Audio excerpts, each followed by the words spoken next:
En la retina todavía conservamos la imagen de Concha Velasco interpretando magistralmente la vida, obra y milagros de Teresa de Jesús, Teresa de Ávila, Santa Teresa para todos.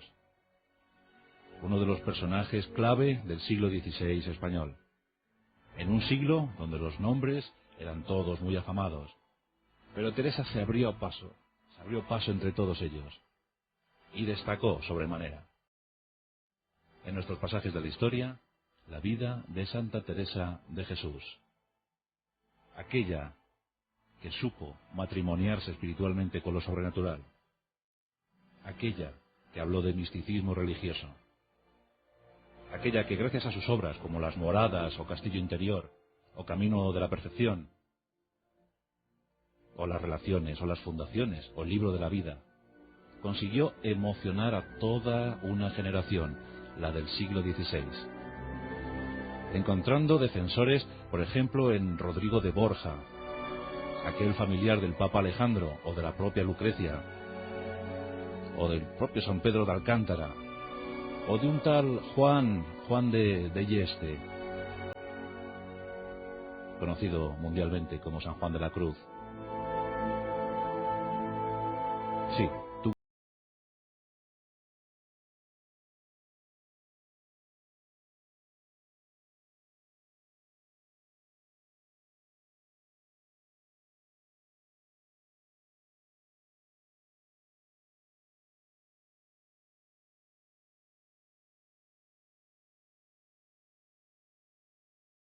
De aquella loca, de aquella convencida, de aquella genial Teresa de Ávila.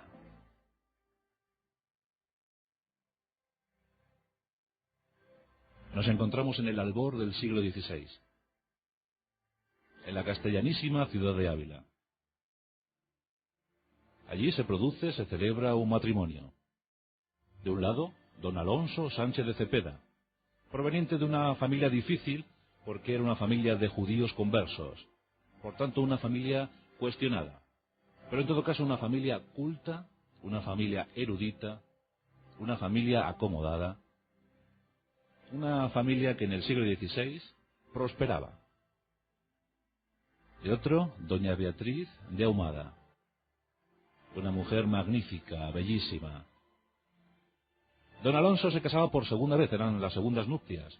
Había enviudado, venía con 2 hijos, y en este matrimonio, pues, nada más y nada menos que hubieron 10. Tuvieron 10 hijos, 8 niños y 2 niñas. Las 2 niñas, pues bueno, tenían que abrirse paso de forma muy decidida, porque en ese momento la educación estaba negada para las mujeres.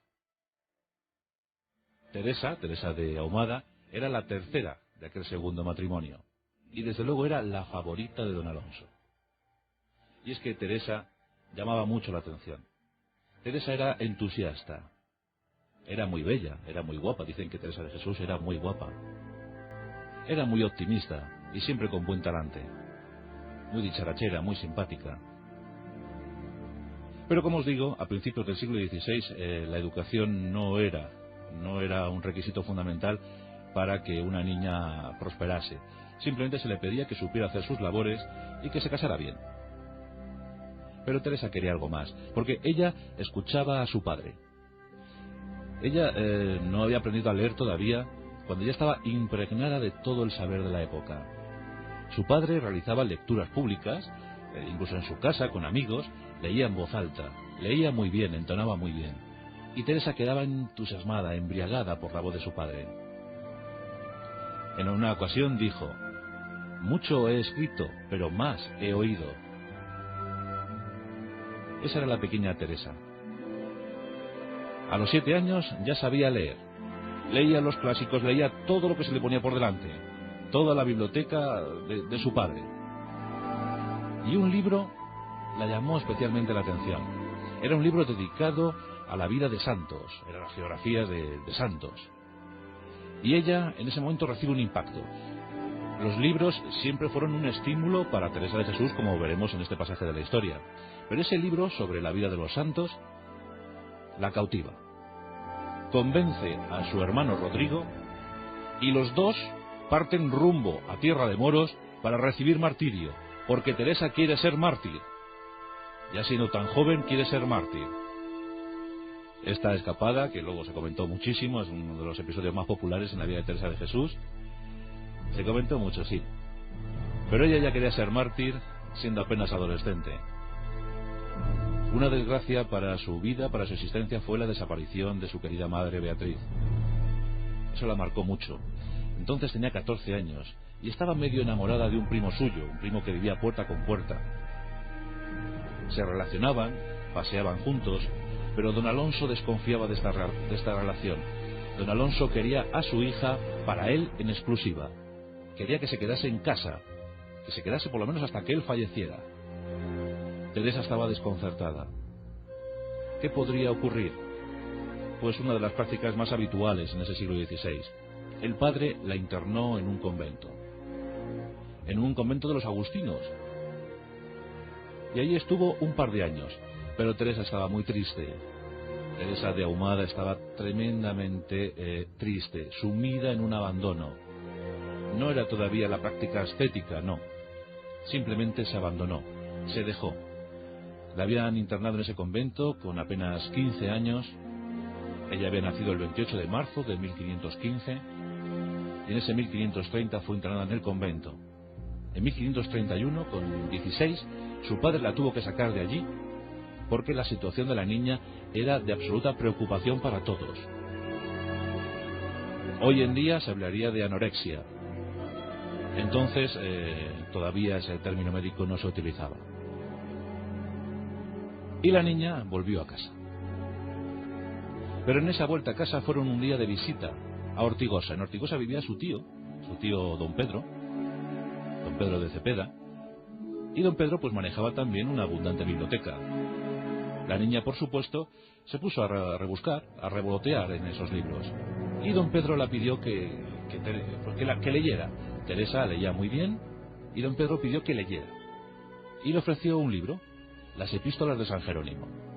En principio, Teresa pues miró el libro con absoluta desconfianza y con mucha desidia, diciendo, bueno, este libro que no le interesaba. Pero pronto empezó a llenarse de todo el mensaje de San Jerónimo, las Epístolas de San Jerónimo. Ese se puede considerar como el primer libro fundamental en la vida de Teresa de Jesús, las Epístolas de San Jerónimo. Y eso pues se suma a que Teresa ya empezaba a tener visiones. La jovencita ya empezaba a sentir cosas raras. Se acercaba de forma muy decidida a la iglesia. El paso era firme. Pronto esa vocación se despierta, pero todavía sin mucha fuerza. Cuando tiene 23 años, ingresa en un nuevo convento, el convento de la Encarnación de los Adoradores del Carmelo. Estamos en el año 1538. Y lo mismo, la misma situación, el mismo episodio que en el convento de los agustinos. Teresa, debilitada por la enfermedad, está casi sumida en un letargo. El padre, muy preocupado, la saca de allí y la lleva a una curandera. La saca en ese año de 1538. Va a pasar el invierno en casa de su padre, rodeada por sus amigas, siempre por sus amigas, y esperando la visita primaveral a casa de la curandera. Y en ese tiempo también visitan a don Pedro, a su tío, que le vuelve a ofrecer un nuevo libro. En este caso, el tercer abecedario espiritual. Lo escribe un tal Juan de Osuna. Y ella vuelve a entusiasmarse con esa lectura. Es el segundo libro, vuelve con más brillos que nunca. La experiencia con la curandera fue nefasta, como os podéis figurar. Prácticas terribles que casi diezman la salud definitivamente de Teresa de Jesús.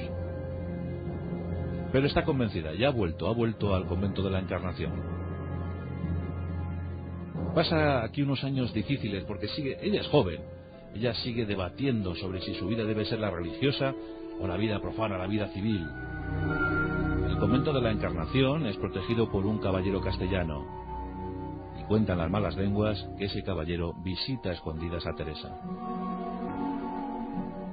En ese tiempo, una de las primeras apariciones, el mismísimo Jesucristo aparece para reprocharla esas conversaciones y empieza a animarla a que inicie su camino por lo santo, por el camino santo.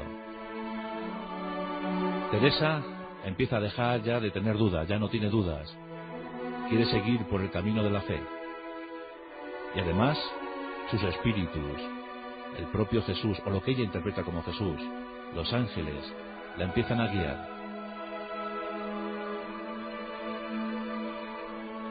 En esos años sigue todavía algo fría cara a la oración, pero hay un hecho determinante que va a cambiar toda la historia en 1554. Teresa se encuentra en el convento y un buen día se topa con un cuadro que hasta entonces no había reparado en él, pero es un cuadro demoledor. Es un Cristo llagado, es un Cristo cubierto por las llagas, cubierto por el dolor. La visión aterroriza a la joven, la conmueve, llega un arrobamiento, cae posternada ante el cuadro. En ese momento lo entiende todo, la luz se ha encendido, sabe ya por fin lo que hay que hacer. Al día siguiente aparece un libro, de forma misteriosa, casi sobrenatural. Es el libro de las Confesiones de San Agustín, el libro fundamental de su vida. Ese libro le mostrará el camino.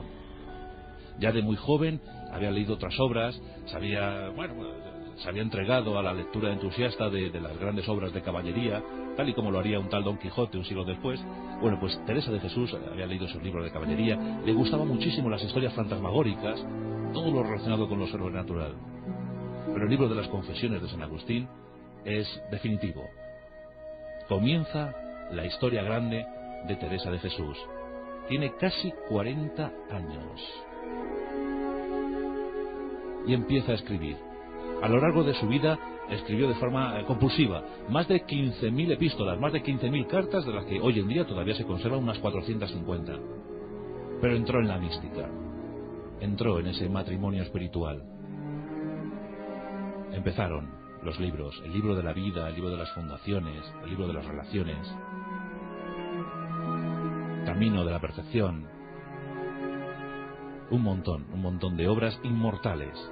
La mística religiosa estaba ahí, y la gran protagonista del momento era Teresa de Jesús. Sus arrobamientos, sus visiones, los acompañamientos del mundo sobrenatural empiezan a inquietar a la Santa Inquisición. Los inquisidores investigan la vida de Teresa de Jesús, saben que incluso tiene el linaje judío converso, sí, pero judío. Todos empiezan a hacerse muchas preguntas. En ese tiempo aparecen defensores además muy potentes, como Rodrigo de Borja. En 1560 tiene una de sus visiones, pero en esta ocasión es algo especial. A su lado aparece un ángel, y ese ángel lanza un dardo de oro sobre su corazón. El dardo impacta en el corazón y lo atraviesa. Es un dolor solo comparable a la gloria divina. Teresa, más convencida que nunca, intenta volver a los antiguos fundamentos del cristianismo.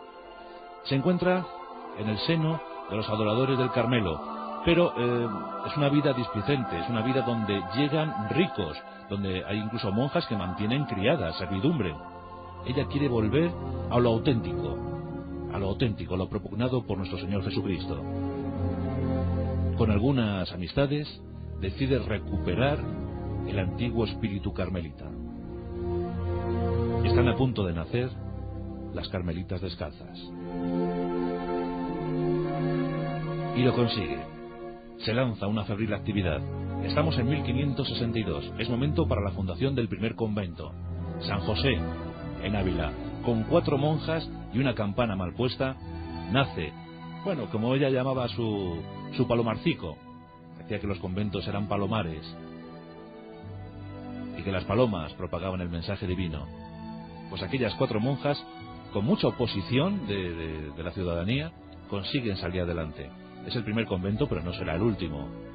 Desde 1562, pues casi una veintena de conventos, de algún monasterio, aparecen bajo la orden carmelita descalza. y muchos ayudan a Teresa de Jesús. Llega Juan de Yeste, que será su confesor. San Juan de la Cruz será confesor durante 3 años de Teresa de Jesús. Los dos intercambian muchas cartas, intercambian conversaciones, intercambian puntos de vista y consiguen que los carmelitas descalzos, las carmelitas descalzas, prosperen, que avancen. Pero eso sí, siempre cuestionados por el poder, siempre cuestionados incluso por el poder eclesiástico, que ven de muy mal grado que esto avance. Pero los conventos se siguen fundando. Hay incluso casos muy curiosos.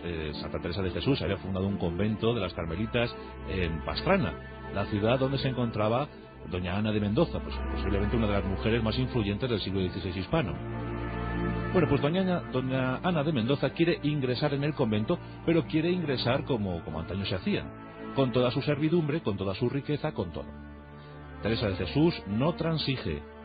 Todo aquel que quiere ingresar en la orden de las carmelitas descalzas tiene que entrar limpia de riquezas y limpia de espíritu. Doña Ana de Mendoza entra en cólera y quiere manejar influencias para entrar en el convento. Y doña Teresa de Jesús, que es muy doña Teresa de Jesús, pues lo único que se le ocurre hacer es desmontar el convento. Lo cierra. Con sus monjas se va de Pastrana y se instala en Segovia. Allí instala sus posesiones, las carmelitas descalzas, abandonando Pastrana. Todo por el empeño de la princesa de Éboli. Esto ocurría en 1574. Pero la Inquisición seguía acechante.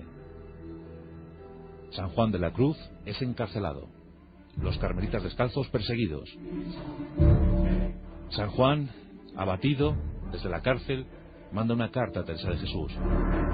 Y Teresa, que era un auténtico huracán, era un tifón, empieza a mandar cartas a diestro y siniestro. Y manda una carta flamígera al propio rey Felipe II. Estamos en 1579. El rey Felipe II lee la carta atentamente. Queda convencido por lo que le cuenta Teresa de Jesús. Y tan convencido queda que utiliza sus influencias para que por fin las carmelitas descalzas obtengan la independencia de la casa madre.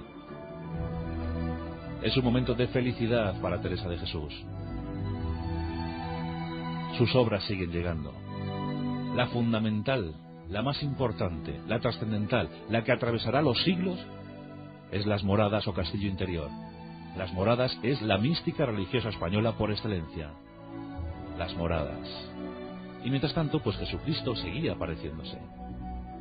Le seguía contando cosas. En los momentos de desánimo, incluso hasta Santa Clara, el propio Pedro de Alcántara, San Pedro de Alcántara, pues había aparecido porque este hombre, este santo, tenía la facultad de la bilocación, podía estar en 2 sitios a la vez. Pero en una ocasión, fijaos qué curioso, cuando ella, apesadumbrada por el hambre, tan solo tenía unos escasos higos secos para comer, pues apesadumbrada por esa enfermedad que siempre estaba en ella, una enfermedad cronificada, pues recibe la visión, recibe la aparición de Jesucristo. Ese matrimonio espiritual entre los dos, ¿verdad? Y ella se le queda mirando. Y él le dice: esto es lo que pasa a todos aquellos que creen en mí. Y Teresa de Jesús le dice: no es de extrañar que tan pocos crean en ti. Teresa de Jesús quería ante todo que sus semejantes vivieran bien, en el amor de Dios, pero con las mínimas atenciones para salir adelante. Teresa estaba absolutamente esquelética, no tenía un solo gramo de grasa. Siempre con las enfermedades decían que en el tránsito de una ciudad a otra, pues en varias ocasiones vomitaba, se mareaba, se desvanecía. Los arrobamientos, pero también la flaqueza, el hambre, la pobreza. Ya os digo que hasta casi 20 conventos llegó a fundar. Ciudades de Castilla, en Andalucía también por delegación, en su querida Ana de Jesús. La orden fue prosperando. Nos encontramos en septiembre de 1582. Sugieren a Teresa de Jesús que vaya a Alba de Tormes porque allí la duquesa está a punto de parir. Aunque está muy enferma, tiene ya 67 años.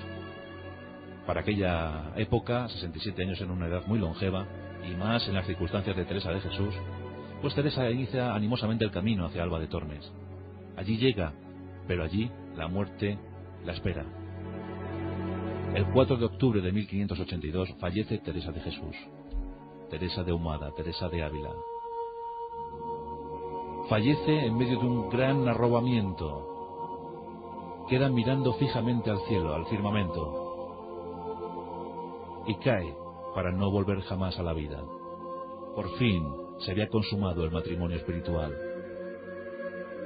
La historia es curiosísima y pródiga en detalles.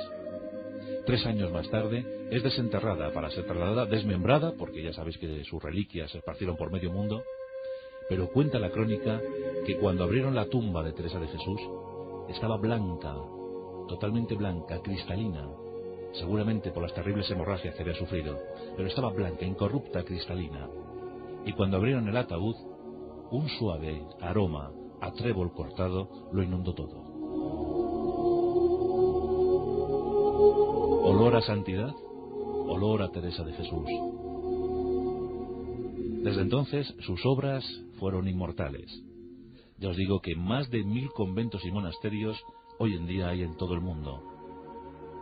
Miles de seguidores, millones de seguidores, pues acompañan el mensaje de Teresa de Jesús. Las carmelitas descalzas siguen haciendo su buena obra.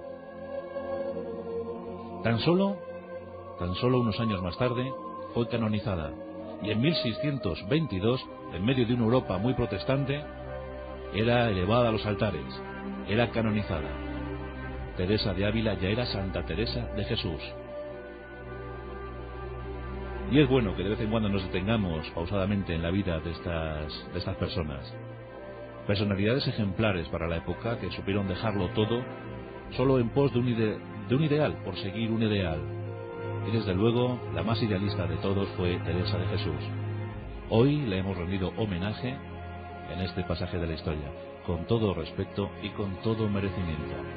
Una de las grandes de la mística religiosa española, Teresa de Jesús. Y no vamos a entrar en los pormenores médicos. Ya sabéis que años más tarde, siglos más tarde, se cuestionó lo de las visiones, los psiquiatras, los neurólogos hablaron, pero hoy nos hemos detenido solo en su vida, en su mensaje. El mensaje de amor total al prójimo, de amor total a Dios, a su Dios.